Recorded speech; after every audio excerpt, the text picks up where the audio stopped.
Hello friend, Jagdamb Jagdamb. तर तुम्ही माझ्या दिवाळीचे पार्ट 1, पार्ट 2 आणि पार्ट 3 हे व्लॉग पाहिलेच असतील, तर तुम्हाला कसे वाटले ते मला नक्की कमेंट बॉक्समध्ये सांगा.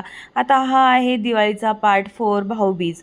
तर भाऊबीज करण्यासाठी मी आलेली माहेरी, म्हणजेच मुंबईला माझ्या भावाकडे. तर आम्ही निघालो होतो खूपच सकाळी अर्ली मॉर्निंग भाऊबीज करण्यासाठी, पण पोहोचता पोहोचता अगदी आम्हाला रात्र झाली आणि इथं स्वागताला माझे पप्पा आणि शौर्य थांबलेले आहेत. तर आमचे पप्पा सकाळीपासून फोन करून कुठपर्यंत आला, फोन करून दमले होते अगदी.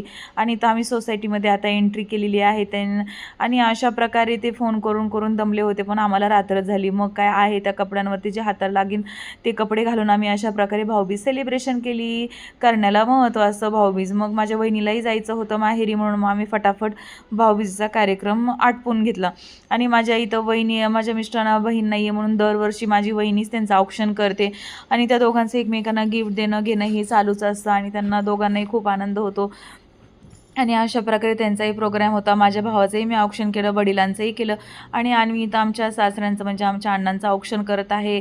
त्यानंतर अन्वीने मग आमच्या दिरांना आणि ज्ञानेशलाही औक्षण करून घेतलं, भाऊबीज सेलिब्रेशन केली.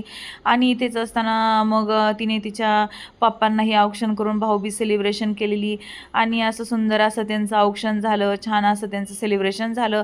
त्यानंतर आम्ही मुंबईला आलेलो, तेव्हाच मग अन्वीचं आणि शौर्याचं सेलिब्रेशन झालं. ॲक्च्युली ना शौर्याला खूप आवडतं असं औक्षण करून घ्यायला अन्वी दीदीकडून. आणि अशा प्रकारे आमच्याकडे नारळ आणि करगोटा दिला जातो. काही ठिकाणी केळीही दिले जातात, पण आम्ही नारळ आणि करगोटा देतो एकमेकांना, म्हणजे असं देणं घेणं भावाला द्यायचं असं रीत असते.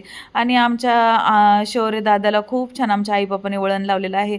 तो खूप सुंदर बसतो आणि प्रत्येक वेळी असं औक्षण करून घेतो.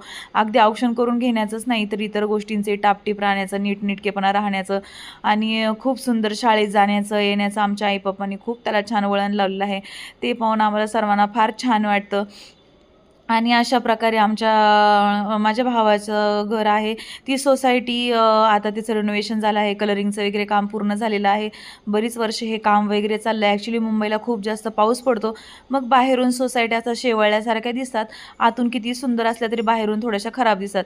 मग त्यांच्या सोसायटीचं अशा प्रकारे काम झालेलं खूप सुंदर. त्यांच्या सोसायटीमध्ये प्रत्येक इव्हेंटचं सेलिब्रेशन असतं, जेवणं वगैरे असतात, नीटनेटकेपणा टापटीपणा त्यांच्या सोसायटीमध्ये खूप छान असतो.